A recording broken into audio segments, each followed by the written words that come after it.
mentioned that these are pursued by special interest groups. They can limit the ability of small businesses to compete, according to you. How is that the case? How does it hurt small businesses in trucking to have a speed limiter on your truck? Yes. Well, we have speed limits. We all know that. And, to oversee. That's why I know we have speed limits. I'm asking how speed limiters hurt small Right, but I'm getting that. Let me answer your question. We have speed limits now. Small business carriers like myself, they don't need driver management tools or fuel management tools like these are used by big carriers, these speed limiters. So they can go the speed limit a lot of times where maybe the larger carriers cannot. So the problem is if you put these on a small carrier, that's the one competitive advantage they have is that they can run the speed limit and get the loads there more quickly. If you take that away from them, they've lost all competitive advantages now over their bigger carrier counterparts. Okay, I understand that. That makes sense. You mentioned that it must be special interest groups or whatnot who are pushing these technologies. In the last year for which we have data available, 20% of fatal truck crashes occurred over speeds of 70 miles per hour, resulting in about 1,000 deaths. Now, if I care about those 1,000 people who died because of truck crashes that could have been prevented with speed limiters, does that make me a special interest guy? No, I think that we all care about crashes. There's no one in this world who cares more about highway safety than an American trucker. I mean, myself, personally, 2.5 million miles, I'm very proud of that. Well, if you care about trucker safety, then you shouldn't be so concerned when you have an advisory committee that has a lot of safety advocates on it.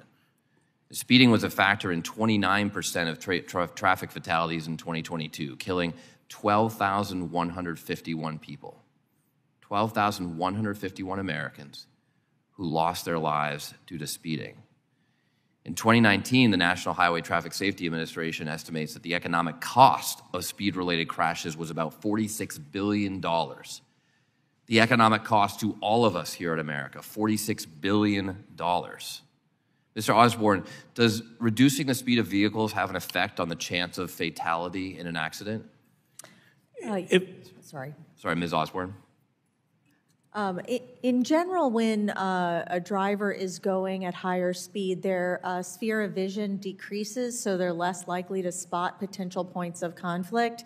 And the faster they're going, the less physics allows them to slow and stop their vehicle fast enough. When you hit another vehicle or particularly a person at high speed, it is more likely to result in serious injury or fatality, especially as vehicles are getting bigger.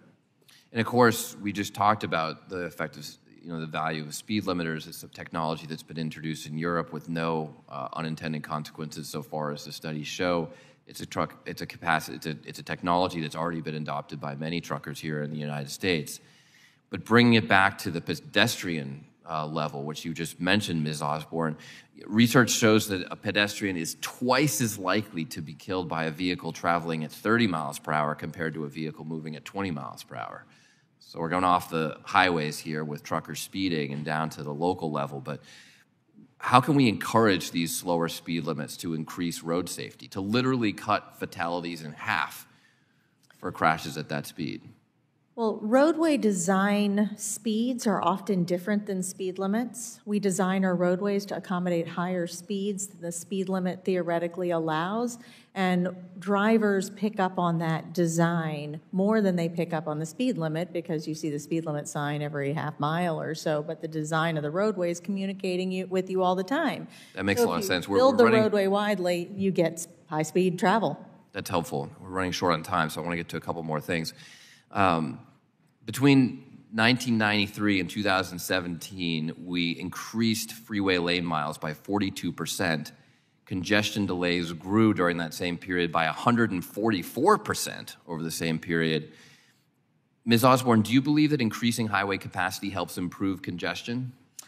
Looking at the record, it does not seem to. We find that in all of the 100 largest cities in the country, even the ones who had a reduction in population and an increase in lane miles saw their congestion go up. So we are clearly messing with the wrong lever. Everybody knows this outside the United States of America, it seems, or maybe outside of this committee. It's a really important fact. Increasing highway capacity increases congestion. Thank you, Mr. Chairman. I yield back. Thank you. The chair now recognizes Mr. LaMalfa for 5 minutes. Thank you, Mr. Chairman. Mr. Pugh, we're talking about disparity of speed limits when you're on,